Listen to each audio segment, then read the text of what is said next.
And good evening from the nation of Ghana in West Africa, where today we continued on a trip designed to look in on nothing short of an unfolding emergency and check in on the status of anti-poverty, anti-HIV efforts on this continent, where it's currently estimated that over 9,000 people are dying every day from disease, poverty, or illness.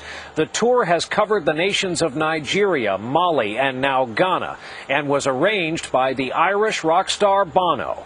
And because it is the leading effort of its kind in the world, and because the need is so urgent, we thought we would begin the broadcast tonight here in Ghana with a look at the stakes here and the man so many are calling a humanitarian for this cause. This is what we Irishmen call the American dream. A 46-year-old rock star from Ireland stopping at a small kiosk where a woman from Ghana runs her own business, selling shares of call time on cell phones. But Bono likes to stop and point out what works on this continent, largely because he's plunged himself into so much sadness.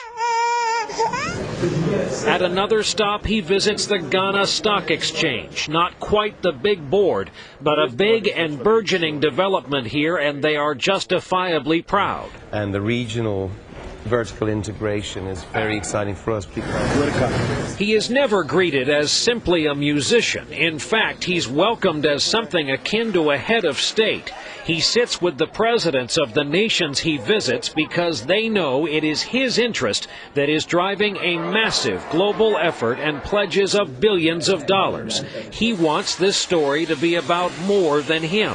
I genuinely see myself as a traveling salesman, and like all salesmen, I'm a bit of an opportunist, and I see Africa as a great opportunity. Good morning. Bono gave NBC News extraordinary access to his traveling operation, perhaps the largest Africa aid effort ever mounted by any individual.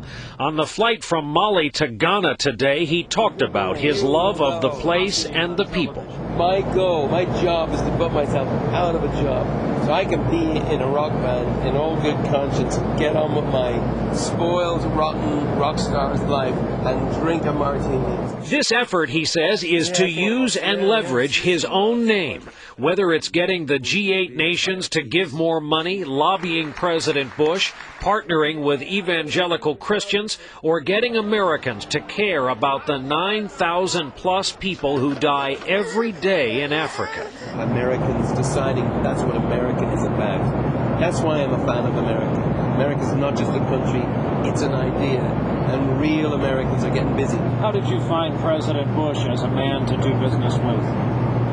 Well, he's been very honest in his business dealings with me, as has the Secretary of State, Condoleezza Rice, who we did an awful lot of work. He says none of the barnstorming for the poor and the sick has taken time away from his music. Limousine, rock star, limousine.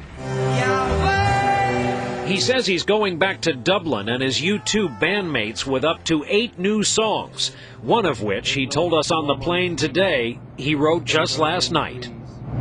There's no midnight, please. You're just on your knees. There's a harbour and a safe port, but what was is now not. There was no price to pay. Thank you for the day. And so I don't know where the comes from, by the way, but it keeps coming. It interrupts you when you're trying to get your job done. Yeah.